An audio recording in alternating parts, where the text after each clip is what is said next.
Hello दोस्तों, एक बार फिर से स्वागत है आपका आरंभ स्टडी पॉइंट में। देखिए, पॉलिटी का महामैराथन हम चला रहे हैं और यह क्वेश्चन जो है सारे एनसीईआरटी और एससीईआरटी के क्वेश्चन और साथ ही साथ आपको यह जो है वीडियो पॉलिटी का हर एग्ज़ाम में सहायक होगा। आपके एग्ज़ाम में जो भी आप परीक्षा, चाहे वो टीआरई दे रहे हों या बीपीएससी मेन या आप एसएससी का, बिहार एसएससी का या एसएससी का, हर कोई एग्ज़ाम में आपको सहायक होंगे। तो चलिए शुरुआत करते हैं, ज़्यादा समय नहीं लेते हुए पहला क्वेश्चन को देखेंगे। पहला क्वेश्चन है कि भारतीय संविधान का जनक किसे कहा जाता है? तो आप सब जानते हैं कि भारतीय संविधान का जनक भीमराव अंबेडकर को कहा जाता है। भीमराव अंबेडकर को भारतीय संविधान का जनक कहा जाता है और वह जो है भारत के संविधान के मुख्य वास्तुकार थे। ये भी क्वेश्चन पूछा जाता है कि भारतीय संविधान के मुख्य वास्तुकार कौन थे? तो भीमराव अंबेडकर। और उन्हें 1947 में संविधान मसौदा समिति का अध्यक्ष नियुक्त किया गया था और वह जो है स्वतंत्र भारत के पहले कानून और न्याय मंत्री थे। ये भी याद रखने हैं। अगला नंबर क्वेश्चन यहाँ पर देखेंगे कि भारतीय संविधान आंदोलन का उदय कौन सी सदी में हुआ? 19वीं है, 18वीं है, 20वीं है और 15वीं है। तो उत्तर क्या हो जाएगा? तो उत्तर हो जाएगा 19वीं सदी में। देखिए, भारतीय राष्ट्रीय आंदोलन का उदय जो है 19वीं सदी में होता है और भारतीय राष्ट्रीय आंदोलन भारतीय इतिहास के लंबे समय तक चलने वाला एक प्रमुख राष्ट्रीय आंदोलन था। और इस आंदोलन की औपचारिक शुरुआत कब होती है? तो 1885 ईस्वी में कांग्रेस की स्थापना के साथ शुरू हो जाती है और कई उतार चढ़ावों के साथ जो है 15 अगस्त 1947 को आप सब जानते हैं कि भारत आज़ाद हो जाता है। अगला नंबर क्वेश्चन देखेंगे यहाँ पर कि किसी भी धर्म को राजकीय धर्म के रूप में बढ़ावा ना देना क्या कहलाता है? स्वतंत्रता कहलाता है, धर्मनिरपेक्षता, समानता, संवैधानिक, ये आपको बताना है। तो उत्तर क्या हो जाएगा? तो धर्मनिरपेक्षता। देखिए, किसी भी धर्म को राजकीय धर्म के रूप में बढ़ावा ना देना धर्मनिरपेक्षता कहलाता है। जीवन के कई आयाम हैं, आप सब जानते हैं, जैसे कि आर्थिक, सामाजिक, सांस्कृतिक और राजनीतिक। धर्मनिरपेक्षता का अर्थ होता है धर्म को इन सभी आयामों से क्या करना? अलग करना और निर्णय के लिए कोई भी धार्मिक आधार नहीं होना चाहिए, यही धर्मनिरपेक्षता है। अगला नंबर क्वेश्चन देखेंगे कि संविधान सभा का गठन कब किया गया था? तो संविधान सभा का गठन दिसंबर 1947 है, नवंबर 1946, नवंबर 1948 और दिसंबर 1945। तो उत्तर क्या हो जाएगा? तो नवंबर 1946। नवंबर 1946 में किया गया था और 1946 की कैबिनेट मिशन योजना ने पहली बार संविधान सभा का प्रस्ताव रखा था और 9 दिसंबर 1946 को भारत संविधान सभा पहली जो है बैठक आयोजित करता है। अगला नंबर यहाँ पर क्वेश्चन देखेंगे, पहली बैठक कब होता है? तो 9 दिसंबर 1946। बहुत बार क्वेश्चन पूछा गया है। अगला नंबर क्वेश्चन है कि लोकतंत्र की स्थापना यानी कि भारत में कब होती है? तो भारत में लोकतंत्र की स्थापना 1950 को होती है। याद रखना कि 15 अगस्त 1947 को भारत आज़ाद होता है और 26 जनवरी 1950 को इसके संविधान को आत्मसात किया जाता है और जिसके अनुसार जो है भारत देश का लोकतांत्रिक, संप्रभु और गणतंत्र देश घोषित किया गया। और 26 जनवरी 1950 को देश के प्रथम राष्ट्रपति कौन थे? तो डॉक्टर राजेंद्र प्रसाद ने 21 तोपों की सलामी के साथ ध्वजारोहण कर भारत को पूर्ण गणतंत्र घोषित किया। याद रखेंगे यहाँ पर 1950।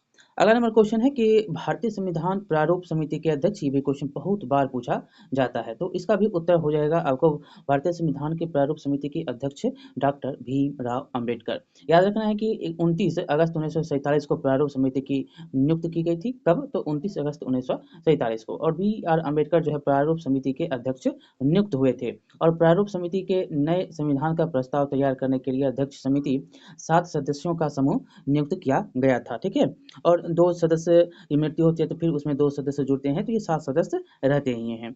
अगला नंबर यहाँ पर क्वेश्चन देखेंगे कि संविधान सभी की संघ संविधान समिति के अध्यक्ष कौन? यहाँ पर याद रखना है, संविधान समिति के जो संघ समिति है, संघ संविधान समिति के अध्यक्ष आपको पूछ रहा है कि कौन थे? तो यहाँ पर जवाहरलाल नेहरू थे। देखिए, संविधान संघ समिति के अध्यक्ष के रूप में जो है जवाहरलाल नेहरू को जाना जाता है, वो अध्यक्ष थे। और एम एन राय के द्वारा जो 1934 में भारत की एक संविधान सभा के लिए एक विचार प्रस्तावित किया गया था और संविधान निर्माण के विभिन्न कार्यों में निपटने के लिए जो है से निपटने के लिए संविधान सभा के कुल 22 समितियां नियुक्त की गई थी और 9 दिसंबर 1946 को नई दिल्ली में पहली बार विधान सभा की बैठक हुई और इसका जो है अंतिम सत्र जो है 24 जनवरी 1950 को आयोजित किया गया था। ये सारे के सारे पॉइंट इससे आप याद रखेंगे। अगला नंबर यहाँ पर क्वेश्चन है कि किसी देश का शासन चलाने के लिए आवश्यक जो है मूलभूत नियम संग्रह को क्या कहा जाता है? तो आप सब जानते हैं इसको संविधान कहते हैं। क्या कहते हैं? इसको संविधान कहते हैं। किसी देश का शासन चलाने के लिए आवश्यक मूलभूत नियमों की संग्रह को संविधान कहते हैं और संविधान की आधारभूत संरचना का तात्पर्य संविधान में निहित प्रावधानों से है जो भारतीय संविधान के लोकतांत्रिक आदर्शों को प्रस्तुत करता है और इन प्रावधानों को संविधान में संशोधन के द्वारा नहीं हटाया जा सकता है। ये भी याद रखेंगे। अगला नंबर क्वेश्चन देखेंगे कि निम्नलिखित में से कौन सा जो है सही मेल खा रहा है। आपको पहला है अंतर सामुदायिक आधिपत्य। किसको कहते हैं? तो एक ही समुदाय के भीतर के किसी समुदाय के सदस्यों का दूसरों पर हावी होना। दूसरा है संप्रभु यानी कि स्वतंत्र होना। तीसरा है अत्याचार यानी कि शक्ति का अनुचित उपयोग। आपको इसमें बताना है कौन सही सुमेल है। तो यहाँ पर 1, 2 और 3 सुमेल है, पहला नहीं है। देखिए याद रखना है कि आपको एक समुदाय का दूसरे पर आधिपत्य होना अर्थात अंतर समुदाय वर्चस्व या एक ही समुदाय के भीतर किसी समुदाय पर दूसरे समुदाय के सदस्य का आधिपत्य होना अर्थात इसको अतः सामुदायिक आधिपत्य के नाम से जानते हैं, अंतर सामुदायिक नहीं, सामुदायिक आधिपत्य। संप्रभु क्या है? तो एक स्वतंत्र लोगों को इंगित करना। अत्याचार क्या है? तो शक्ति या अधिकार का क्रूर एवं अन्यायपूर्ण उपयोग करना ही अत्याचार कहलाता है। तो 2 और 3 इसमें सही हो जाएगा। अगला नंबर क्वेश्चन है कि धर्म को राज्य से अलग करना क्या कहा जाता है? तो धर्म से अगर आप राज्य को अलग कर देते हैं तो इसको आप कहते हैं धर्म निरपेक्षता, जो शुरू में आपने पढ़ा।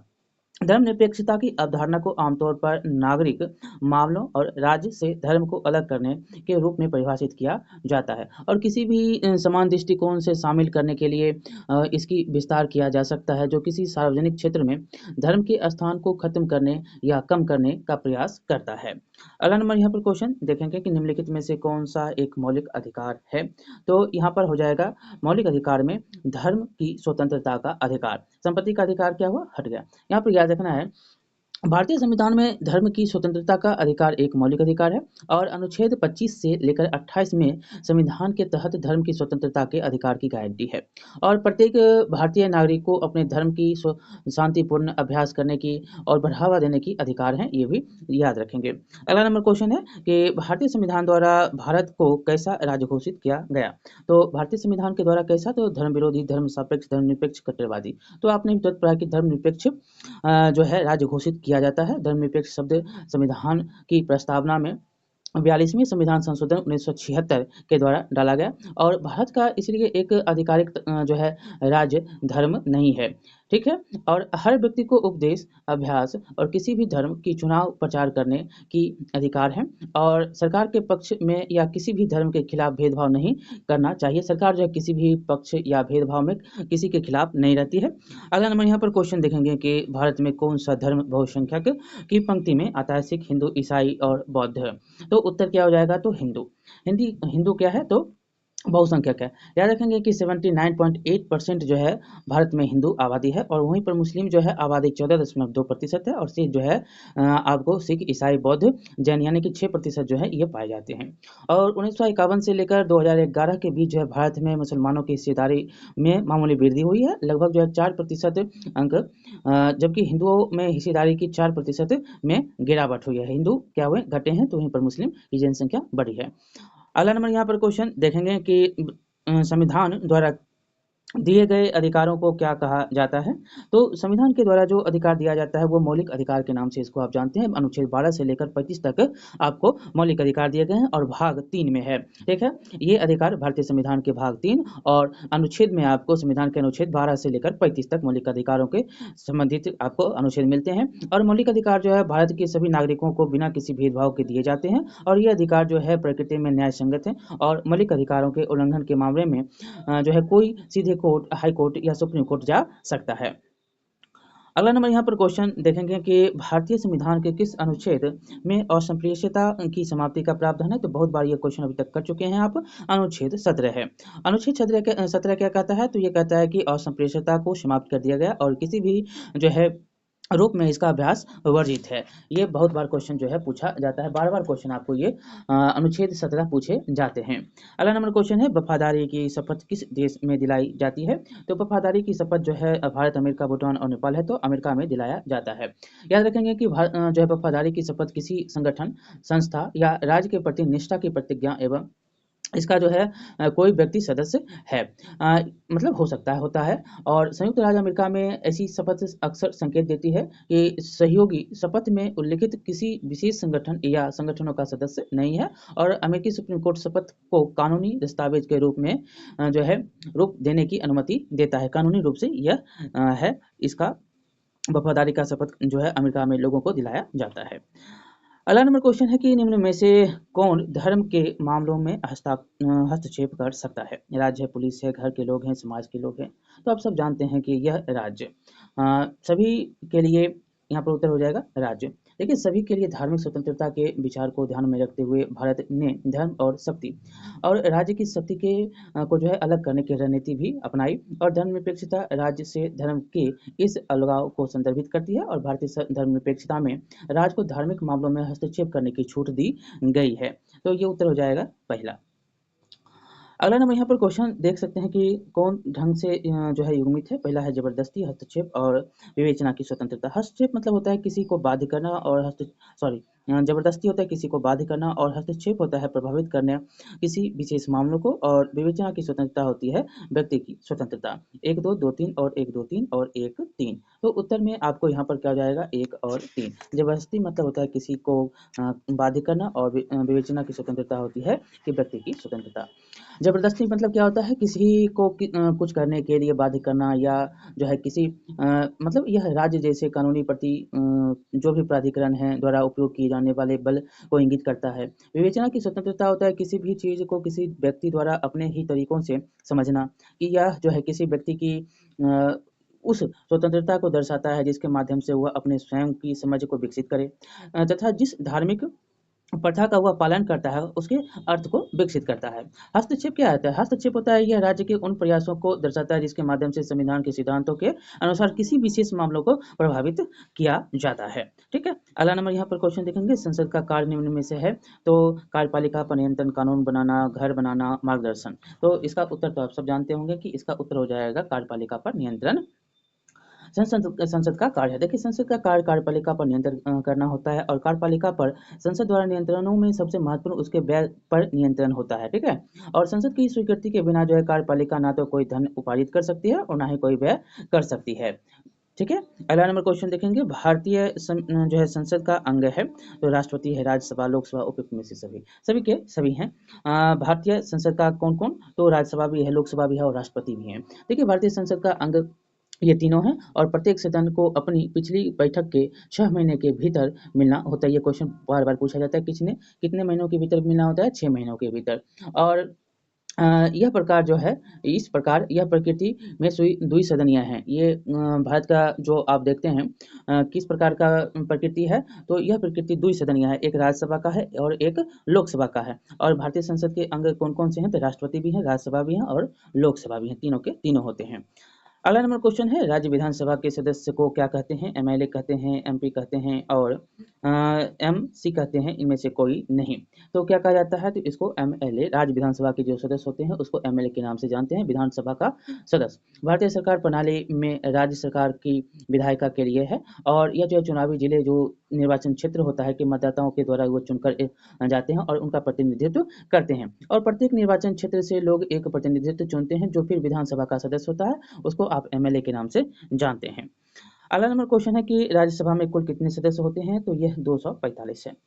कितना है? तो 245 होता है, और जो विभिन्न राज्यों और केंद्र शासित प्रदेशों के बीच वितरित है, जिसमें से 233 राज्यों और केंद्र शासित प्रदेशों और दिल्ली और पुदुचेरी का प्रतिनिधित्व करते हैं, और 12 जो है राष्ट्रपति द्वारा क्या होते हैं? नामित किए जाते हैं। और प्रत्येक राज्य में, देखिए यहाँ पर अगला क्वेश्चन है कि लोकसभा में बहुमत हासिल करने के लिए किसी दल कम से कम कितने सदस्य होने चाहिए? तो आपको पता है कि 543 टोटल सदस्य हैं, और 2 एंग्लो इंडियन था तो इसको जोड़ करके 545 होता है, लेकिन 2 को क्या कर दिया गया? इसको समाप्त कर दिया गया, तो बचे कितना? तो 543 है, और 543 में भाग कर देंगे मतलब 2, और इसमें आप देखेंगे कि 43 को भाग 2 करेंगे तो कितना आता है, तो 271 पॉइंट कुछ आता है। तो ये 272 पर आप सरकार बना लेते हैं, 272 पर क्या करते हैं, सरकार बना लेते हैं, और उससे आगे आता है तो मजबूत सरकार आपका होता है। और पहले 245 था तो 273 पहले जरूरत होती थी, लेकिन अब 272 की जरूरत होती है। तो यहाँ पर 273 है तो 245 का यहाँ पर दिया गया है, लेकिन अभी जो सरकार बनी हुई है वो कितना पर, 272 पर बनी हुई है। उसी प्रकार आप राज्यसभा में देखेंगे तो 123 पर जो है आपकी वहां पर बहुमत हासिल हो जाता है राज्यसभा में 123 पर। हाँ, जो है स्थित है भारतीय संसद कहाँ है, तो भारतीय संसद जो है नई दिल्ली में है। संसद भवन भारत की संसद का संसद है, सदन है, और जो नई दिल्ली में स्थित है। और पुराने संसद भवन को संविधान सदन के नाम से जो है जाना जाएगा। यह आप सब जानते हैं कि संविधान सदन के नाम से पुराने जो संसद भवन है उसको जाना जाएगा। ये क्वेश्चन पूछा जा सकता है, पुराने संसद भवन को किस नाम से जाना जाएगा, तो संविधान सदन के नाम से जाना जाएगा। और यह जो है 1921 से 27 के बीच में बना था, ये भी आपको याद रखना है। और इसको बनाने वाले जो थे वह सर एडविन लुटियंस और सर हर्बर्ट बेकर के द्वारा यह तैयार डिजाइन किया गया था। और नया संसद भवन आप सब जान रहे हैं कि इसमें जो है लोकसभा और राज्यसभा दोनों है। तो लोकसभा को आप निचला सदन कहते हैं और राज्यसभा को क्या बोलते हैं, तो उच्च सदन बोलते हैं। और जो नया संसद भवन है उसको बनाने वाला जो है केंद्रीय विस्टा पुनर्विकास परियोजना के द्वारा जो है यह बनाया गया है, और जो है टाटा इसका टेंडर लिया था। अगला यहाँ पर क्वेश्चन देखेंगे कि वर्तमान में राज्यसभा के सभापति कौन है, तो अभी ओम बिरला ये राज्यसभा का है। तो राज्यसभा के सभापति वर्तमान में कौन है, तो यह जगदीप धनखड़ हैं। कौन है, तो जो उपराष्ट्रपति होता है वह राज्यसभा का सभापति होता है, ये आप सब जानते होंगे। अगला नंबर यहाँ पर क्वेश्चन देख सकते हैं कि अगला है कि भारत में 500 रुपये का नोट जो है किस स्तर की सरकार जारी करती है, तो 500 रुपये का नोट जो है केंद्रीय सरकार जारी करता है। और यहाँ पर एक दो बात और याद रखना है कि जितने भी नए नोट हैं उस पर क्या क्या चिन्ह हैं, ये क्वेश्चन बीपीएससी तैयारी में भी पूछा गया, एग्जाम में भी पूछे गए हैं। तो इसका उत्तर क्या हो जाएगा, तो केंद्रीय सरकार। देखिए सरकार जो है भारत सरकार केवल 1 रुपये का नोट जारी करती है, जिस पर जो है वित्त सचिव का हस्ताक्षर होता है। और सभी नोट जो है भारतीय रिजर्व बैंक द्वारा जारी किया जाता है, और तथा रिजर्व बैंक गवर्नर का इसमें हस्ताक्षर होता है। अगला नंबर यहाँ पर क्वेश्चन है कि राज्यसभा के सदस्यों का कार्यकाल कितना होता है, तो राज्यसभा के सदस्यों का कार्यकाल जो है 6 वर्ष होता है। और यह विघटित नहीं होता, ये भी आपको पता होगा कि 2/3 जो है हर साल जो है चुनाव होते रहते हैं। यहाँ पर याद रखना है कि राज्यसभा एक अस्थायी निकाय है, और यह जो है कभी भी भंग नहीं होता है। और राज्यसभा का कोई कार्यकाल नहीं होता है, ये क्या है आपको पता है, राज्यसभा का क्या है, कोई भी कार्यकाल नहीं होता है। जबकि राज्यसभा के सदस्य का कार्यकाल होता है जो कि 6 वर्ष का होता है। और राज्यसभा के 1/3 सदस्य हर दूसरे वर्ष, मतलब कि हर दूसरे वर्ष जो है चक्रीय तरीके से सेवानिवृत्त होते रहते हैं और चुनाव होते रहता है। इस बार भी आपको पता होगा कि राज्यसभा के चुनाव हुए थे।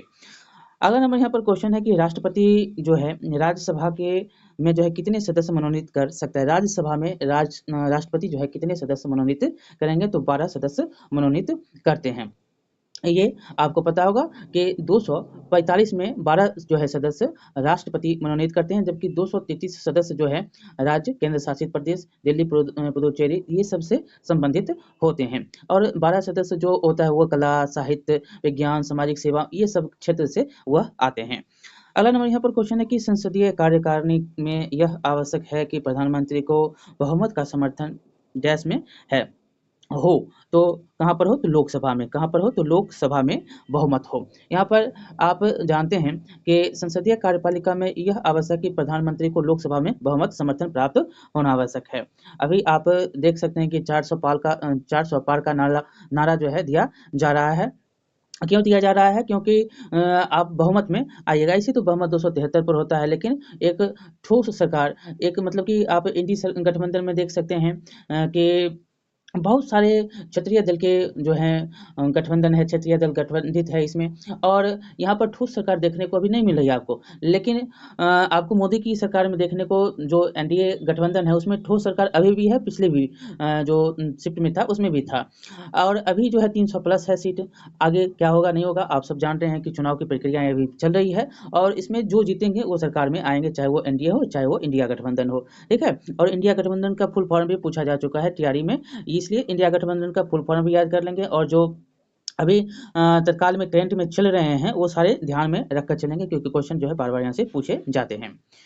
अगला नंबर यहाँ पर क्वेश्चन देख सकते हैं कि भारत में लोकसभा की सबसे अधिक सीटें जो है किस राज्य में है। तो आप सब जानते हैं कि 80 सीटें जो है कहाँ पर है, तो उत्तर प्रदेश में। और आप सबको पता होगा कि जितने भी पार्टी हैं वो सभी के सभी उत्तर भारत की ओर ज़्यादा ध्यान देते हैं, क्योंकि यहाँ पर ज़्यादा सीट है। दक्षिण भारत में कम सीट है, लेकिन उत्तर भारत में से ही जो है सरकार बनती है। 80 सीट यहाँ पर है, बिहार में 40 सीट है, पश्चिम बंगाल में आपको 42 सीट है। तो इस प्रकार से आप देखेंगे तो 60 प्लस सीट जो है आपको यहीं पर मिल जाता है। और 100 प्लस सीट तो आप कहाँ से, मध्य प्रदेश, गुजरात, महाराष्ट्र, इन सब जगहों से। महाराष्ट्र में 48 सीटें हैं, गुजरात में 26 सीटें हैं, तो वहीं पर जो है मध्य प्रदेश में भी 25-26 सीटें हैं। तो यहाँ सबसे आप लाकर जीतते हैं। यहाँ पर आप देख सकते हैं कि चाहे वो एनडीए हो, चाहे वो इंडिया गठबंधन हो, ज़्यादा जोर यहाँ पर लगा रही है।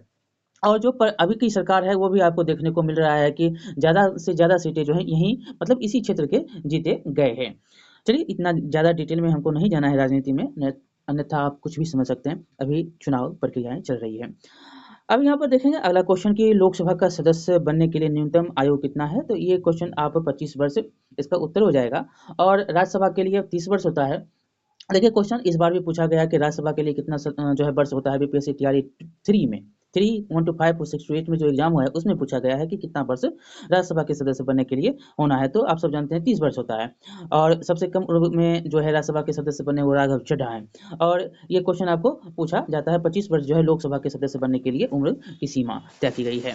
अगला नंबर यहाँ पर क्वेश्चन देखेंगे कि लोकसभा के प्रथम स्पीकर कौन है। बहुत बार जो है क्वेश्चन पूछा जा चुका है। यह इस बार भी पूछा गया है। आपको बीएड में भी क्वेश्चन पूछे गए, बिहार बीएड में भी क्वेश्चन पूछे गए, अनेक एग्जामों में क्वेश्चन यह पूछा जाता है। प्रथम जो है, जो भी प्रथम में है वो आपको याद रखना है। जीवी मावलकर क्या है, यह प्रथम राष्ट्र मतलब कि लोकसभा के प्रथम स्पीकर थे। अभी ओम बिरला हैं, ठीक है, अभी ओम बिरला हैं और यह जो है प्रथम में थे। अगला नंबर यहाँ पर क्वेश्चन देख सकते हैं। अगला क्वेश्चन है कि लोकसभा में सत्ताधारी दल का मुखिया कौन होता है। जो सत्ताधार है उसका मुखिया कौन होता है, तो उसका मुखिया होता है प्रधानमंत्री। तो उत्तर यहाँ पर क्या हो जाएगा, तीसरा पहला नंबर हो जाएगा। जो सत्ता में आएंगे वो क्या हो जाएंगे, और उसके मुखिया होंगे वह प्रधानमंत्री होंगे। वहीं पर राज्यसभा में देखेंगे, सॉरी, यहाँ पर विधानसभा में देखेंगे तो सत्ताधार के मुखिया कौन होते हैं, तो मुख्यमंत्री होते हैं, ठीक है। अगला नंबर यहाँ पर क्वेश्चन देखेंगे कि संसद के संदर्भ में निम्नलिखित में से कथन पर विचार करना है। पहला है कि भारत की संसद कानून बनाने वाली सर्वोच्च संस्था है। राज्यसभा यानी कि राज्यों की परिषद, इनमें कुल जो है संख्या कितना है सदस्यों की, तो 245 है। और भारत के राष्ट्रपति इसकी उपराष्ट्रपति इसकी अध्यक्षता करते हैं। तीसरा है कि लोकसभा जो जन सदन है इसकी कुल जनसंख्या 545 है और जिसकी अध्यक्षता राष्ट्रपति द्वारा की जाती है। निम्नलिखित में से कौन सा सही है आपको बताना है। तो यहाँ पर उत्तर एक और दूसरा सिर्फ है। तीसरा में आप जानते हैं कि इसकी अध्यक्षता इसके लोकसभा के अध्यक्ष होते हैं, जो वर्तमान में ओम बिरला हैं, वो करते हैं। और वो सदस्य से ही चुनकर आते हैं, ये भी आपको याद रखना है, ठीक है। और भारत का संसद जो है कानून बनाने वाली सर्वोच्च संस्था, इसके 2 सदन हैं, एक राज्यसभा है और एक लोकसभा है। जिसको राज्यसभा को आप उच्च सदन के नाम से जानते हैं और लोकसभा को आप निचला सदन के नाम से जानते हैं। लोकसभा को आप जन सदन भी कहते हैं, ये भी बात याद रखने हैं, ठीक है। चलिए आगे की ओर हम चलेंगे। यहाँ पर के निम्नलिखित में से कौन सा कानून अंग्रेजों के जो है मनमानेपन का उदाहरण है। मतलब कौन सा कानून है जो अंग्रेजों के मनमानेपन का उदाहरण आपको दिखता है। पहला है कि राजद्रोह एक्ट है, रोलैक्ट एक्ट है, एक दो दूसरा मतलब दोनों है, इनमें से कोई नहीं, दोनों के दोनों हैं। चाहे राजद्रोह एक्ट हो या रोलैक्ट एक्ट हो। देखिए, आपको याद रखना है कि राजद्रोह एक्ट और रोलैक्ट एक्ट जो है दोनों अंग्रेजों के मनमानेपन का उदाहरण है। और यह जो है काला कानून के नाम से भी, रॉयलेट एक्ट को क्या बोलते हैं, तो काला कानून के नाम से भी इसको जानते हैं। 19 मार्च 1919 को भारत की ब्रिटिश सरकार द्वारा जो है भारत के ऊपर यह राष्ट्रीय आंदोलन को कुचलने के लिए यह बनाया गया था। उसके बाद जो है आप सब जानते हैं 13 अप्रैल 1919 को जलियांवाला बाग हत्याकांड होता है। गांधी जी का जो है आंदोलन तब शुरू हो जाता है। बहुत सारी कहानियाँ आपको इसके बाद देखने को मिलती है। अगला नंबर यहाँ पर क्वेश्चन देख सकते हैं कि घरेलू हिंसा में सबसे अधिक प्रताड़ित कौन है, पुरुष, महिला, बच्चे, नौकर। तो आप सब जानते हैं कि महिलाएं क्या हैं, घरेलू हिंसा में सबसे ज़्यादा प्रताड़ित हैं। किसी भी घरेलू संबंधी या नातेदारी में किसी प्रकार का व्यवहार, आचरण या बर्ताव जिसमें आप देखेंगे कि आपके स्वास्थ्य, सुरक्षा, जीवन या किसी अंग को आप देखेंगे कोई भी क्षति पहुँचती है या मानसिक या शारीरिक हानि पहुँचती है, तो ये घरेलू हिंसा होती है। और घरेलू हिंसा में सबसे जो है अधिक प्रताड़ित आपको देखने वाली क्या कौन मिलती है? तो महिलाएँ मिलती है। चलिए आगे की ओर चलेंगे। अगला नंबर क्वेश्चन है कि अमेरिका द्वारा जो है नागरिक अधिकार कानून कब पारित किया गया? तो यहाँ पर उत्तर जो है वो हो जाएगा 1964। देखिए, संयुक्त राज्य अमेरिका में विभिन्न प्रकार के सामाजिक भेदभाव की रोकथाम के लिए 1964 में नागरिक अधिकार अधिनियम पारित होता है और संयुक्त राज्य अमेरिका में नागरिक अधिकार आंदोलन ने 1964 में जो है नागरिक अधिकार अधिनियम का नेतृत्व किया था। अगला नंबर क्वेश्चन है कि अंग्रेजों ने राजद्रोह एक्ट कब पारित किया? राजद्रोह एक्ट कब पारित होता है? तो 1837 ईस्वी को। अंग्रेजों के द्वारा जो है ब्रिटिश इतिहासकार जो है राजनेता थॉमस मैकाले द्वारा तैयार किया गया यह कानून था, लेकिन अब 1860 में भारतीय दंड संहिता को अपनाया गया था। तब से ज़्यादा महत्व नहीं दिया गया और 19वीं और 20वीं शताब्दी में भारत में जो है राजद्रोह का उपयोग मुख्य रूप से उल्लेखनीय भारतीय जो भी राष्ट्रवादी थे, मतलब जो भारतीय राष्ट्रवादी थे, स्वतंत्रता सेनानी थे, उन पर जो है लगाया गया था दबाव जो है डालने के लिए। लेकिन आपको हाल ही में पता होगा कि नया कानून 2023 बनकर तैयार हुआ है जिसमें राजद्रोह को हटा दिया गया है। इसके बारे में आप जो है पॉलिटी पढ़ रहे होंगे तो आपको पता होगा, पूरा डिटेल के साथ जो है इसको पढ़ना पड़ेगा क्योंकि वहाँ से क्वेश्चन करंट अफेयर्स में आ सकता है। अगला नंबर यहाँ पर क्वेश्चन है कि घरेलू हिंसा अधिनियम संसद द्वारा कब पास किया गया? कब पास किया घरेलू हिंसा अधिनियम कब पास होता है? तो यह होता है सितंबर 2006 में। सितंबर 2006 में यह पास हो जाता है। अक्टूबर जो है 26 अक्टूबर 2006 को भारत सरकार और महिला एवं बाल विकास मंत्रालय द्वारा इसको लागू किया जाता है। लेकिन घरेलू हिंसा महिलाओं की सुरक्षा अधिनियम 2005 भारत की संसद का एक अधिनियम जो महिलाओं को घरेलू हिंसा से बचाने के लिए बनाया गया था और लागू कब होता है? तो याद रखना है, ये पारित होता है 2005 में और लागू हो जाता है कब से? तो 26 अक्टूबर 2006 से। पारित यहाँ पर पूछ रहा है कि पास कब हुआ था? तो पास हुआ था सितंबर 2006 में, सितंबर 2006 में। और जो ये लागू किया जाता है, यह किया जाता है बाल विकास महिला आयोग के द्वारा जो है 26 अक्टूबर 2006 को, और संसद ने इसे सितंबर 2005 में पारित किया था, ये याद रखेंगे। अगला नंबर क्वेश्चन है कि हिंदू जो है उत्तराधिकार संशोधन कानून कब पास किया गया? मतलब हिंदू उत्तराधिकार संशोधन जो है कब पारित होता है, पास किया जाता है? तो यह होता है 2005 में। कब होता है? 2005 में होता है। अगला नंबर यहाँ पर क्वेश्चन देखेंगे कि कानून बनाने में सबसे महत्वपूर्ण भूमिका किसकी होती है? तो आप सब जान रहे हैं कि अभी तक पर क्या है, जो संसद होता है वह कानून बनाने में सबसे महत्वपूर्ण भूमिका इसी की होती है। अगला नंबर क्वेश्चन है रोलेक्ट एक्ट जो है अधिनियम का उद्देश्य क्या था? तो इसका उद्देश्य देखेंगे तो इसका उद्देश्य है कि भारतीय कि कानून स्वतंत्रता पर अंकुश लगाना था। यहाँ पर ब्रिटिश युद्ध प्रयासों के लिए अनिवार्य आर्थिक सहायता प्रदान नहीं। इसका दूसरा नंबर इससे होगा भारतीयों की नागरिक स्वतंत्रता पर अंकुश लगाना था। देखिए 8 यहाँ पर याद रखना कि 8 मार्च 1919 को सरकार ने रोलेक्ट एक्ट अधिनियम पारित किया, भले ही केंद्रीय विधान परिषद के हर एक भारतीय सदस्य ने इसका विरोध किया हो। काला कानून के नाम से इसको आप जानते हैं। अगला नंबर यहाँ पर क्वेश्चन देख सकते हैं कि सामाजिक समानता किस अनुच्छेद में सम्मिलित है? जो सामाजिक समानता है वह अनुच्छेद आपको 15 है, अनुच्छेद 15 और 17 तो आप सब जान रहे हैं कि अस्पृश्यता का उन्मूलन है। और यहाँ पर उत्तर आपको पूछ रहा है कि सामाजिक समानता का, तो सामाजिक समानता अनुच्छेद 15 है। भारत के संविधान का अनुच्छेद 15 केवल धर्म, जाति, आधार, लिंग या जन्म स्थान के आधार पर भेदभाव को क्या करता है? प्रतिबंधित करता है। और यह जो है विशिष्ट स्थितियों में समानता के अनुच्छेद 14 के सामान्य सिद्धांत को संरक्षित आधारों पर किए गए वर्गीकरणों पर रोक लगाकर जो है सरकार लागू करता है। अगला नंबर यहाँ पर क्वेश्चन देख सकते हैं कि रोलेक्ट एक्ट का उद्देश्य क्या था? तो अभी तक आपने पढ़ा। इसका उद्देश्य था परीक्षण के लिए सारांश प्रक्रियाओं के बिना कारावास, मतलब ना दलील ना अपील, यहाँ पर जो है सजा आपको मिलेंगी, ना दलील कर सकते हैं ना अपील कर सकते हैं, आपको सजा मिलेगी। तो यह रोलेक्ट एक्ट जो है सरकार द्वारा लॉर्ड चैम्स्फोर्ड की अवधि में पारित किया गया था। ये भी क्वेश्चन पूछा जाता है और फरवरी 1919 में होता है। और केंद्रीय विधान परिषद में हर व्यक्ति इसका विरोध में थे और अधिनियम ने सरकार को किसी भी संदिग्ध को बिना किसी मुकदमे की सजा और कानून की अदालत में कैद करने के लिए अधिकृत किया था और यह सरकार को बंदी प्रत्यक्षीकरण को दबाने में जो है सक्षम बनाता है। तो यहाँ पर उत्तर दूसरा तीसरा हो जाएगा।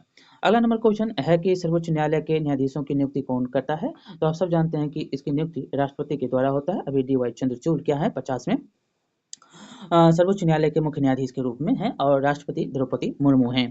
ठीक है, और ये भी याद रखना है कि भारत के मुख्य न्यायाधीश और सर्वोच्च न्यायालय के न्यायाधीशों के नियुक्ति राष्ट्रपति के द्वारा जो है अनुच्छेद 124 के खंड 2 के तहत की जाती है और राष्ट्रपति वारंट द्वारा जो है सर्वोच्च न्यायालय और राज्य के उच्च न्यायालयों के ऐसे न्यायाधीशों के साथ परामर्श करने के बाद जैसा हुआ आवश्यक समझे नियुक्ति करेगा। इसके अलावा जो है प्रावधान परामर्श के बाद की बातचीत करता है, ना कि परामर्श में मतलब उनके साथ वार्तालाप होती है। और भारत के मुख्य न्यायाधीश के अलावा जो है किसी अन्य न्यायाधीश की नियुक्ति के मामले में मुख्य न्यायाधीश इसे जो है हमेशा परामर्श लेता है। कौन? तो राष्ट्रपति। अगला नंबर यहाँ पर क्वेश्चन है कि भारत के सर्वोच्च न्यायालय की स्थापना बहुत बार क्वेश्चन में पूछा गया है। सर्वोच्च न्यायालय की स्थापना कब हुई? 26 जनवरी 1950। इसका याद रखेंगे 26 जनवरी 1901 में ही 26 जनवरी 1950 को जो है भारत में जो है सर्वोच्च न्यायालय की स्थापना होती है और यह नई दिल्ली में है। और 28 जनवरी 1950 को भारत के संप्रभु लोकतांत्रिक गणराज्य बनाने के 2 दिनों के बाद जो है सर्वोच्च न्यायालय का उद्घाटन किया जाता है। ठीक है, अगला नंबर यहाँ पर क्वेश्चन देखेंगे कि वर्तमान में सर्वोच्च न्यायालय के कुल कितने न्यायाधीश हैं? तो 33 हैं। कितना है? 33। और एक जो न्यायाधीश मुख्य न्यायाधीश होते हैं उनको छोड़कर, तो उनको अगर ऐड कर देंगे तो वो क्या कितना हो जाएगा? कुल अगर देखेंगे तो कुल हो जाएंगे 34। कुल कितने हो जाएंगे? तो 34 हो जाएंगे। एक जो होते हैं वह मुख्य न्यायाधीश होते हैं और उसमें अगर मुख्य न्यायाधीश को छोड़कर कहेगा तो 33 और मुख्य न्यायाधीश को ऐड करके कहेगा तो 34। यहाँ पर कुल कह रहा है तो कुल हो जाएगा 34। ठीक है, कुल कितने होंगे? तो 34 हो जाएंगे। अगला नंबर यहाँ पर क्वेश्चन है कि दिल्ली में उच्च न्यायालय की स्थापना कब होती है? तो दिल्ली में उच्च न्यायालय की स्थापना जो है 1966 ईस्वी को होती है, 31 अक्टूबर 1966 ईस्वी को। और 4 न्यायाधीशों के साथ इसकी स्थापना किया गया था, ये भी याद रखेंगे। अगला नंबर क्वेश्चन है भारत में सबसे बड़ा न्यायालय कौन सा है? भारत में सबसे बड़ा न्यायालय कौन सा है? तो यह है सर्वोच्च न्यायालय। क्या है? भारत में सबसे बड़ा न्यायालय सर्वोच्च न्यायालय है। सब जानते हैं राज्य सरकार या आप इस प्रकार से भी जान सकते हैं कि जो हाई कोर्ट होता है, जो सिविल कोर्ट होता है, मतलब पहले होता है सिविल कोर्ट, तब होता है हाई कोर्ट, तब होता है सबसे ऊपर कौन? तो सर्वोच्च न्यायालय। और सर्वोच्च न्यायालय के ही सारे गाइडलाइंस को कौन फॉलो करता है? तो हाई कोर्ट करता है। हाई कोर्ट में कोई गड़बड़ी होती है तो उसकी सुधार कौन करता है? तो सुप्रीम कोर्ट करता है, यानी कि सर्वोच्च न्यायालय करता है। अगला नंबर यहाँ पर क्वेश्चन देखेंगे कि संविधान के किस अनुच्छेद में प्रत्येक नागरिक को जीवन का मौलिक अधिकार दिया गया है? तो ये सब आप जानते हैं कि यह अनुच्छेद 21 है। क्या है? यह अनुच्छेद 21। अगला नंबर यहाँ पर क्वेश्चन देखेंगे कि भारतीय संविधान में तदर्थ न्यायाधीशों की नियुक्ति का प्रावधान है। तो उच्च न्यायालयों में जिला एवं सत्र न्यायालय, संसद और उच्च न्यायालय। तो इसका उत्तर क्या हो जाएगा? तो इसका उत्तर हो जाएगा आपको उच्चतम न्यायालय में। उच्चतम न्यायालय में देखिए किसी आपराधिक या घटना से संबंधित कोई भी कार्रवाई दर्ज की जाती है और उसमें आपको पता होगा कि अगर हाई कोर्ट हो गया, सिविल कोर्ट हो गया, कहीं मतलब जो है वो न्याय नहीं दे पा रहा है तो आप कहाँ जाते हैं? तो सबसे ऊपर जो है सर्वोच्च उच्चतम न्यायालय जाते हैं।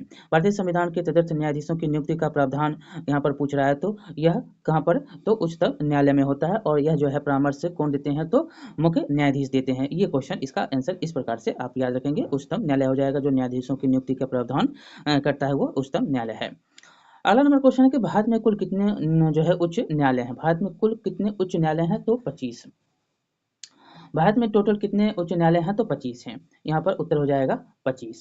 ये क्वेश्चन जो है सीटेट में भी बहुत बार पूछ चुका है और जो है आपको अन्य एग्जाम में भी पूछे गए हैं। और सबसे पहले पूछेगा कि सबसे नया जो है उच्च जो है न्यायालय कौन है? तो आंध्र प्रदेश के अमरावती में स्थित आंध्र प्रदेश हाई कोर्ट देश का सबसे नया तथा 25वां उच्च न्यायालय है। और भारत में सबसे पुराना उच्च न्यायालय जो है कलकत्ता हाई कोर्ट है, जिसकी स्थापना 1862 ईस्वी में होती है, ये भी याद रखेंगे। और भारतीय संविधान के भाग 6 में अनुच्छेद 214 से लेकर 231 तक उच्च न्यायालयों के गठन, न्यायिक क्षेत्र, शक्ति, इन सब बारे में बताए गए हैं।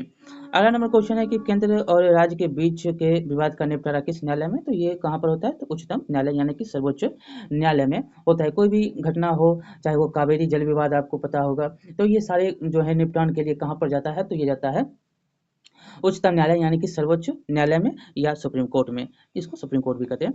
अगला नंबर क्वेश्चन देखेंगे कि न्यायपालिका के लिए निम्नलिखित कार्यों का विचार करना है, कार्यों पर विचार करना है। विवाद समाधान है, न्यायिक समीक्षा है, मौलिक कर्तव्यों का कार्यान्वयन है। कौन सा इसमें सही संयोजन आपको मतलब है यहाँ पे? तो उत्तर आपका हो जाएगा 1 और 2। देखिए विवाद का समाधान है और न्यायिक समीक्षा है। लेकिन न्यायपालिका द्वारा किए जाने वाले कार्यों में आपको विवाद समाधान हो गया, न्यायिक समीक्षा हो गया और कानून को कायम रखना तथा मौलिक अधिकारों को लागू करना, ये सब जो है कार्य होते हैं। अगला नंबर यहाँ पर क्वेश्चन देखेंगे कि निम्नलिखित में से कौन से कथन जो है आपराधिक कानून के लिए सही है।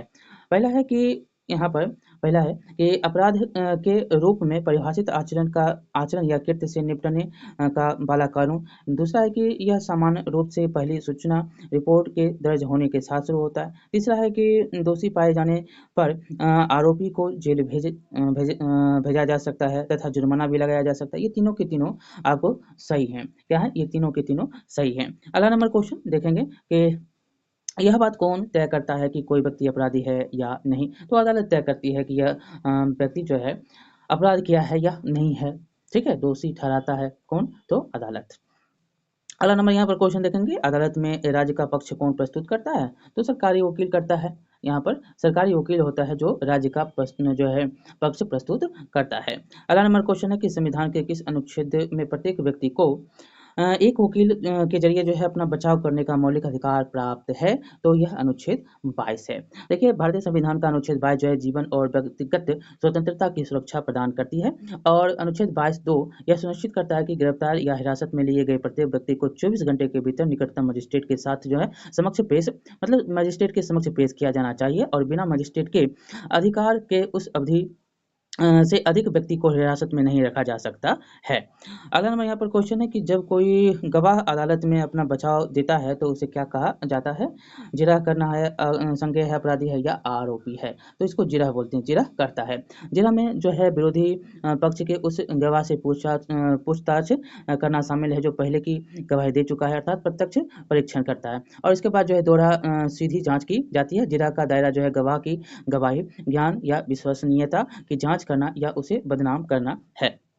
अगला नंबर क्वेश्चन है कि जमानत का आदेश कहाँ से प्राप्त होता है? तो ये अदालत से प्राप्त होता है। कहाँ से? अदालत से यह प्राप्त होते हैं। अगला नंबर यहाँ पर क्वेश्चन देखेंगे कि आपको याद रखना भारत में पूर्व गिरफ्तारी जमानत प्रावधान दंड संहिता प्रक्रिया संहिता जो है 1973 की धारा 438 में किया गया और इसे केवल जो है सत्र न्यायालय या उच्च न्यायालय द्वारा किया जाता है। और इस प्रकार आप देखेंगे जमानत के लिए जो है कोई व्यक्ति CRPC की धारा 438 के तहत जो है एक आवेदन दायर कर सकता है। यह केवल सत्र न्यायालय और उच्च न्यायालय द्वारा जारी किया जाता है। अगला नंबर क्वेश्चन है कि कितने उम्र से कम बालक को थाने में पूछताछ के लिए नहीं बुलाया जा सकता है? तो यह उम्र होता है 15। 15 से कम उम्र आपका है तो आप थाना में नहीं जाएंगे, वो वयस्क नहीं है इसीलिए।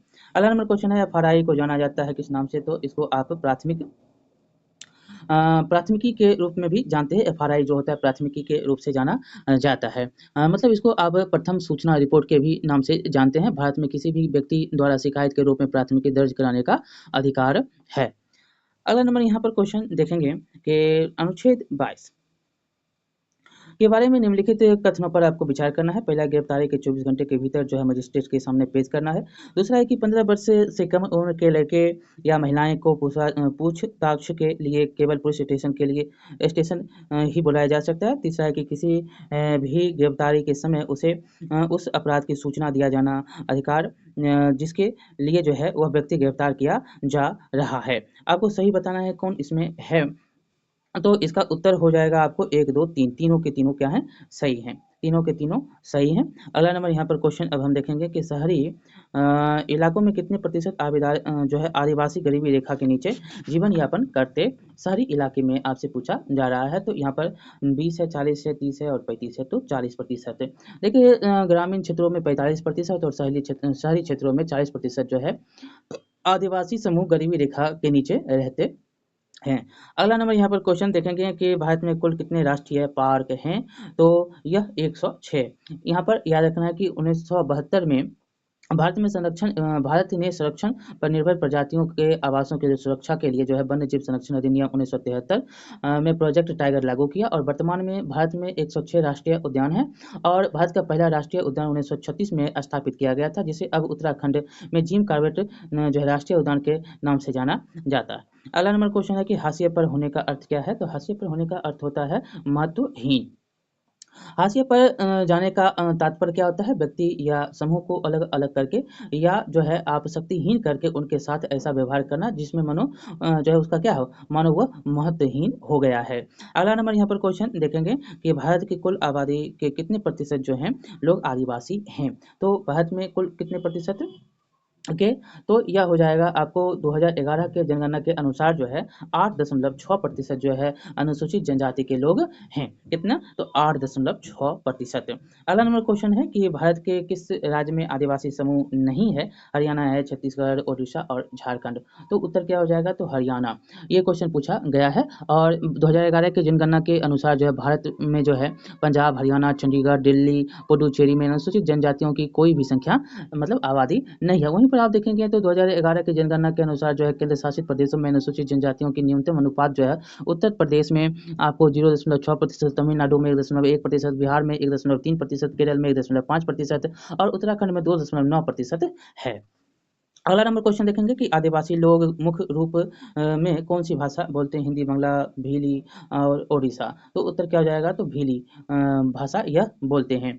ठीक है, भाषा वैज्ञानिकों ने भारत में सभी आदिवासी भाषाओं को मुख्यतः 3 परिवारों में बांटा है, एक गोंडी, द्रविड़ और आस्टिक। और जो है लोग कुछ आदिवासी भाषाएं भारोपीय भाषा परिवार के अंतर्गत आते हैं। आदिवासी भाषाओं में देखेंगे तो भीली बोलने वाले की संख्या जो है ज़्यादा है, जबकि दूसरे स्थान पर गोंडी भाषा और तीसरे स्थान पर आप संथाली भाषा को देखते हैं। अगला नंबर क्वेश्चन देखेंगे कि किस धर्म की साक्षरता जो है दर सबसे कम है भारत में, आपको बताने हैं। तो ये सबसे कम है आपको मुस्लिम का। पहला नंबर हो जाएगा, पहला नंबर में 43% जो है प्रतिशत मुस्लिम जो है क्या है, साक्षर नहीं है। जबकि सबसे ज़्यादा साक्षर कौन है? तो जैन है, जो कि 86% जो है वह शिक्षित हैं। ठीक है, और वर्ष 2011 की जनगणना के अनुसार आप देखेंगे तो जैनों में 7 साल और उसमें ज़्यादा जो है उससे ज़्यादा जो है उम्र में 13.5 साल प्रतिशत लोग ही निरक्षर हैं। और सबसे ज़्यादा यहाँ पर क्वेश्चन पूछ रहा है तो कौन निरक्षर है? तो वह है मुस्लिम, मतलब साक्षरता दर जो है कम है वो किसकी? मुस्लिम की है। अगला नंबर क्वेश्चन है कि भारत में कुल कितने वन्य जीव अभयारण्य हैं? वन्य जीव अभयारण्य भारत में कुल कितने हैं? ये क्वेश्चन पूछा जा रहा है। तो भारत में 567 मौजूदा वन्य जीव अभयारण्य है। कितना है? 567। और यहाँ पर एक बात और याद रखना है कि संरक्षित क्षेत्र जो नेटवर्क रिपोर्ट के अनुसार 16,829 वर्ग किलोमीटर के क्षेत्र को कवर करते हुए अन्य 218 जो है अभ्यारण्य प्रस्तावित हैं इसके अंतर्गत। और यह जो है वन्यजीव अभ्यारण्य है वह भौगोलिक क्षेत्र भारत में जो है टोटल 3.73 कवर करता है, 3.73 कवर करता है। अगला नंबर क्वेश्चन है कि 2005 में गठित न्यायमूर्ति राजेंद्र सच्चर कमेटी का संबंध किससे है? तो यहाँ पर हिंदू है, मुसलमान है, ईसाई है और जैन है। तो यह मुसलमानों से है। देखिए, देश में मुसलमानों की सामाजिक, आर्थिक और शैक्षणिक दशा जानने के लिए जो है यूपीए सरकार ने प्रधानमंत्री मनमोहन सिंह के कार्यकाल में जो है 2005 में दिल्ली हाईकोर्ट के मुख्य न्यायाधीश जस्टिस राजेंद्र सच्चर की अध्यक्षता में समिति गठित करता है और यह जो है मुसलमानों की स्थिति को जानने के लिए किया गया था। अगला नंबर क्वेश्चन है कि कालाहांडी जो है कालाहांडी जिला भारत के किस राज्य में है? तो कालाहांडी कहाँ पर है? तो ओडिशा में है। यह कहाँ पर है? तो ओडिशा में है। अगला नंबर यहाँ पर क्वेश्चन, और यह जो है कालाहांडी बॉक्साइट के उत्पादन के लिए भी प्रसिद्ध है, ये भी याद रखने हैं। अगला नंबर क्वेश्चन है कि अल्पसंख्यकों के बारे में निम्नलिखित कथनों पर विचार करें। संविधान, पहला है संविधान हमारे मौलिक अधिकारों के भाग के रूप में धार्मिक एवं भाषाई अल्पसंख्यकों को सुरक्षा प्रदान करता है। दूसरा है कि अल्पसंख्यक शब्द का उपयोग जो है सामान्य रूप से उन समुदायों को इंगित करने के लिए किया जाता है जिनकी जनसंख्या शेष जनसंख्या के वनस्पति बड़ी है। आपको इसमें कौन सा सही है आपको बताना है, केवल 1 2 और 1 2, ना तो 1 ना ही 2। तो उत्तर यहाँ पर केवल 1 हो जाएगा सही में। हमारे संविधान में जो है मौलिक अधिकारों के भाग के रूप में धार्मिक एवं भाषाई अल्पसंख्यकों को क्या करता है? सुरक्षा प्रदान करता है। देखेंगे अगला क्वेश्चन यहाँ पर कि भारत के नागरिकों को कितने मौलिक अधिकार प्राप्त हैं। तो 6 प्राप्त हैं। कौन कौन से हैं यह आपको हम बताते हैं। जैसे कि समानता का अधिकार यानी कि समता का अधिकार अनुच्छेद 14 से लेकर 18 है। स्वतंत्रता का अधिकार अनुच्छेद 19 से लेकर 22 है। शोषण के विरुद्ध अधिकार अनुच्छेद 23 से लेकर 24 है। और धर्म की स्वतंत्रता का अधिकार अनुच्छेद 25 से 28 है। और संस्कृति और शिक्षा संबंधी अधिकार जो है 29-30 है, अनुच्छेद 29-30 है। और संवैधानिक उपचारों का अधिकार अनुच्छेद 32 है। यह टोटल जो है 6 मौलिक अधिकार भारत का संविधान में आपको याद रखना है। भारत के नागरिकों को मौलिक अधिकार कितने प्राप्त हैं, तो 6 प्राप्त हैं। और 6 जो प्राप्त थे वो सारे आपको हमने बताए। जैसे समता का अधिकार, स्वतंत्रता का अधिकार, शोषण के विरुद्ध का अधिकार, धर्म की स्वतंत्रता का अधिकार, संस्कृति एवं शिक्षा संबंधी अधिकार और संवैधानिक उपचारों का अधिकार।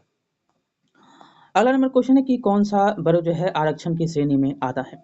आरक्षण अभी मुद्दे जो हैं बहुत चल रहे हैं। तो यहाँ पर क्वेश्चन आपसे है आरक्षण की श्रेणी में कौन आता है। तो दलित है, आदिवासी है, पिछड़ा है। तो ये सभी के सभी आरक्षण की श्रेणी में आते हैं। और 10% आप सब जानते हैं 2019 में आर्थिक रूप से जो कमजोर वर्ग के व्यक्ति हैं सवर्ण में उनको दिया गया था।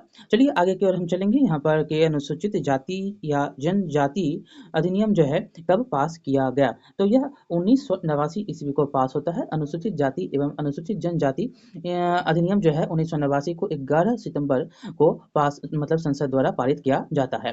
और जिसे जो है 30 जनवरी 1990 को सारे भारत में लागू कर दिया जाता है। अगला नंबर क्वेश्चन है कि सफाई कर्मचारियों ने सिर पर मैला ढोने के खिलाफ सर्वोच्च न्यायालय पर याचिका कब डाली। तो यह डालता है 2005 में। सफाई कर्मचारियों ने सिर पर मैला ढोने के खिलाफ जो है सर्वोच्च न्यायालय में याचिका 2005 में डालता है। और सर्वोच्च न्यायालय ने 2005 में उनके मामले की सुनवाई करते हुए केंद्र सरकार और राज्य सरकारों के प्रत्येक विभाग मंत्रालयों को 6 महीने के भीतर जो है तथ्यों को सत्यापित करने का निर्देश दिया था।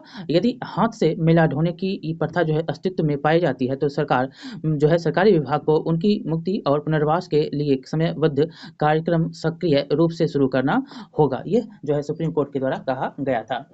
अगला नंबर यहाँ पर क्वेश्चन हम देखेंगे कबीर पेशे से क्या थे। तो कबीर क्या थे, तो बुनकर थे।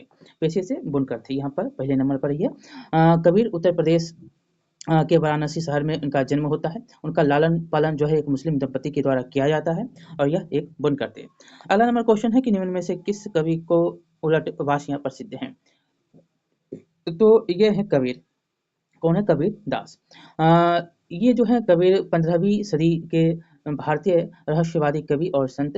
और वे जो है हिंदी साहित्य के भक्तिकालीन युग में ज्ञानेश्वरी निर्गुण शाखा की काव्य धारा को जो है प्रवर्तित किया था, मतलब प्रवर्तक उनके थे। अगला नंबर यहाँ पर क्वेश्चन है कि आरक्षण नीति जो है किस वर्ग को लाभ होता है। तो अभी तो आपने पढ़ा दलित है, आदिवासी है, तंत्र पिछड़ा, ये सभी को जो है लाभ होते हैं। अगला नंबर क्वेश्चन है कि जन सुविधा में क्या शामिल है। जन सुविधा में सड़क है, पानी है, सार्वजनिक यातायात है, ये सभी के सभी हो जाएंगे। तो ये सभी के सभी शामिल हैं। अगला नंबर क्वेश्चन है कि किसके कारण जो है पैदा होने वाली बीमारियां हर रोज 1600 से ज़्यादा भारतीय मौतों के मुंह में चले जाते हैं। तो दो भोजन है, दवाई है, हवा है, पानी है। तो यहाँ पर उत्तर क्या हो जाएगा। तो इसका उत्तर हो जाएगा आपका पानी।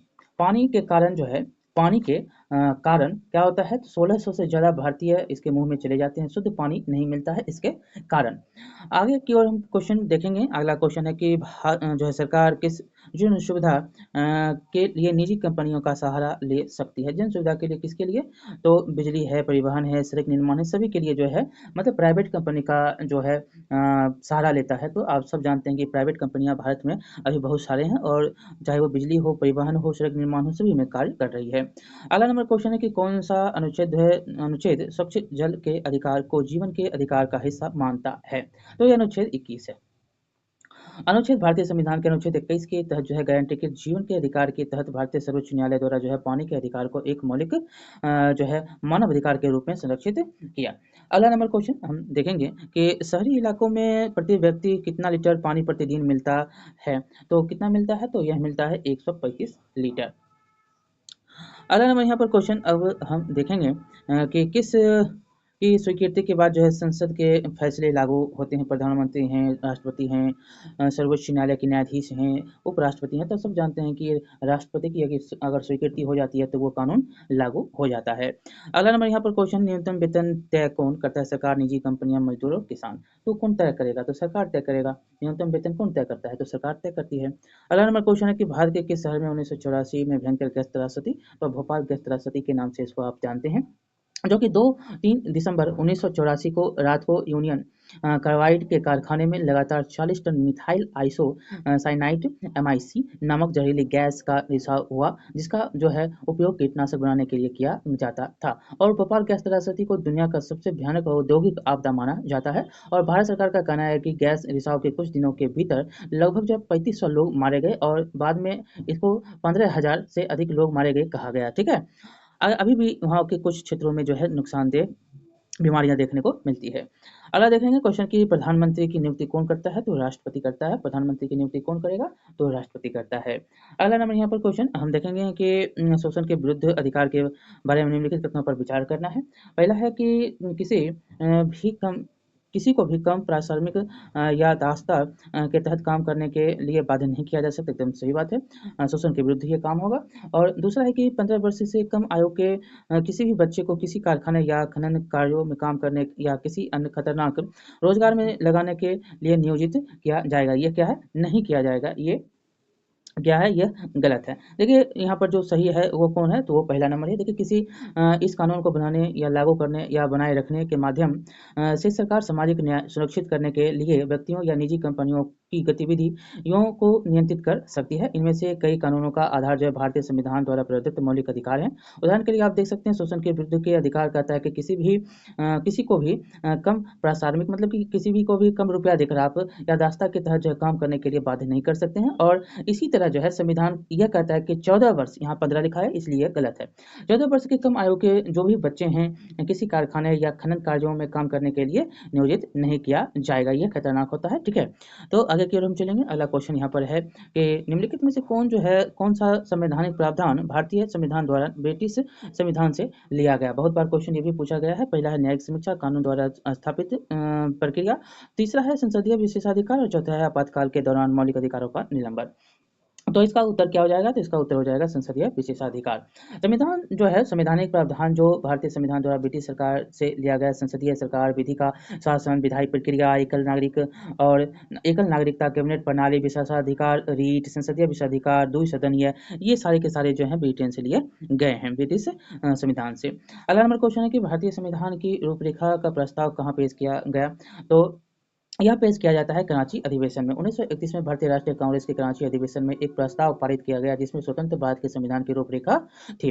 ठीक है, अगला नंबर यहाँ पर, और इसमें जो है सार्वभौमिक वयस्क मताधिकार, स्वतंत्रता की जो है अधिकार, समानता, और अल्पसंख्यकों के अधिकार, ये सारे बुनियादी मूल्य विचार विमर्श इसमें बैठक में किए गए थे। अगला नंबर यहाँ पर क्वेश्चन, धर्मनिरपेक्षता का अर्थ क्या है? धर्मनिरपेक्षता का अर्थ अभी तो अपने प्रकार की इसका अर्थ होता है कि धर्म के मामले में तटस्थ रहना। ठीक है, और ये जो है 42वें संविधान संशोधन 1976 के तहत जो है लाया गया था।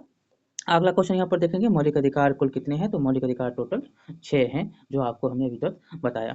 चौथा नंबर सही हो जाएगा। अगला क्वेश्चन है कि राज्यसभा में कितने निर्वाचित? 245 राज्यसभा में निर्वाचित सदस्य की संख्या कितनी है? तो 150 है, 239, 233 और 252 है।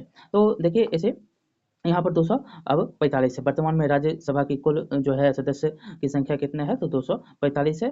और जो 233 है वो राज्य और केंद्र से आते हैं, और 12 जो है किसे? तो राष्ट्रपति चुनते हैं। और पहले जो था वो कितना था? तो अधिकतर कर रहा है, तो यहाँ पर अधिकतम अगर करेंगे तो राज्यसभा के सदस्यों की अधिकतम संख्या 250 हो सकती है, लेकिन वर्तमान में 245 ही है। ठीक है, अगला नंबर क्वेश्चन है कि यहाँ पर देखेंगे अगला क्वेश्चन है कि भारत में किसी भी दल को सरकार बनाने के लिए कितने सीटों की आवश्यकता है? तो 272 सीटें या उससे प्लस सीटें होंगे तो क्या होगा? आवश्यकता अगर है तो 272 है, क्योंकि 543 टोटल सीट है। दो अगर इसमें ऐड करेंगे, दो एग्लो इंडियन था उसको क्या कर दिया गया? इसको समाप्त कर दिया गया। तो टोटल कितने हैं? तो यहाँ पर 543 ही हैं। तो 543 का आधा 50% और प्लस एक करके जो है यहाँ पर सरकार बनती है। तो इस प्रकार से 272वें सरकार बन जाती है। इससे अधिक आप लाएंगे तो मजबूत सरकार होगी। अगला नंबर क्वेश्चन है कि कानून जो है कौन बनाता है, तो संसद बनाता है। ये क्वेश्चन अभी जस्ट हमने पढ़ा था। अगला क्वेश्चन है कि बिहार राज्य में बिहार प्रेस बिल कब पारित होता है बिहार राज्य में, तो इसका उत्तर क्या हो जाएगा, तो 1982 हो जाएगा। कब हुआ था, तो 1982 में। इसके जो है उस समय जो मुख्यमंत्री थे वो जगन्नाथ मिश्रा थे। अगला नंबर क्वेश्चन है कि न्यायपालिका की संरचना किस तरह है, तो न्यायपालिका की संरचना जो है वह आपको पिरामिड है, इस प्रकार की है, तो पिरामिड संरचना है। भारत में न्यायपालिका की संरचना पिरामिड है। अगला नंबर क्वेश्चन यहाँ पर देखेंगे कि भारत सरकार द्वारा विधिक सेवा प्राधिकार अधिनियम कब पारित किया गया, तो यह कब पारित किया जाता है, तो यह किया जाता है आपको 1987 को, यह 1987 को पारित किया जाता है। अगला नंबर क्वेश्चन हम देखेंगे कि गिरफ्तारी किया गया व्यक्ति, तो ये तो अभी तक आपने पढ़ा कि कितना घंटे के अंदर जो है मजिस्ट्रेट के सामने पेश होना आवश्यक है, तो 24 घंटा। अगला नंबर क्वेश्चन है कि सहकारिता का अर्थ क्या होता है, तो सहकारिता का अर्थ होता है मिलकर एक साथ कार्य करना। तीसरा नंबर 103 का हो जाएगा एक। पैक्स क्या है, तो पैक्स होता है आपको उचित दर पर ऋण मुहैया कराएगा, उचित दर पर बीज और खाद उपलब्ध कराएगा। तो एक और दो दोनों सही हैं। अगला नंबर क्वेश्चन है कि लक्षित सार्वजनिक वितरण प्रणाली कब आरंभ किया गया, तो यह 2005 में लागू किया जाता है, 1997 में, 1990 में या 2000 में। तो ये 1997 में लागू किया जाता है। लक्षित सार्वजनिक वितरण प्रणाली जून 1997 में प्रारंभ हो जाते हैं। अगला नंबर क्वेश्चन है कि अन्नपूर्णा प्रणाली कब लागू की जाती है, तो अन्नपूर्णा प्रणाली जो है 2000 में लागू की जाती है। 1 अप्रैल 2000 को यह लागू की जाती है, जो राष्ट्रीय वृद्धा पेंशन योजना के तहत नहीं आता है। आप इसको इस प्रकार से याद रखेंगे कि इसका लक्ष्य उन वरिष्ठ नागरिकों की आवश्यकता को पूरा करने के लिए जो है खाद्य सुरक्षा प्रदान करना है, जिसके योग्य वह माने जाते हैं। इसमें वृद्धा पेंशन नहीं है। अगला नंबर क्वेश्चन है कि निर्गत कीमत का अभिप्राय क्या है, तो निर्गत कीमत का अभिप्राय क्या होता है, तो इसका अभिप्राय होता है समाज के गरीब तबकों को जो है बाजार कीमत से कम कीमत पर अनाज वितरण करना। अगला नंबर क्वेश्चन देखेंगे कि यहाँ पर अगला नंबर क्वेश्चन है बफर स्टॉक क्या है। बफर स्टॉक क्या है, तो बफर स्टॉक जो है सरकार द्वारा अभी प्राप्त अनाज का भंडार होता है बफर स्टॉक। इस प्रकार से बहुत ही महत्वपूर्ण क्वेश्चन आपको देखने को यहाँ पर मिले। लाइक करिएगा, शेयर करिएगा, सब्सक्राइब करना नहीं भूलिएगा। मिलते हैं अगले वीडियो में। हर एग्जाम के लिए यह आपको लाभदायक होंगे, सहायक आपके एग्जाम को जो है थोड़ा क्या होगा, ईजी बनाएगा। मिलते हैं अगले वीडियो में।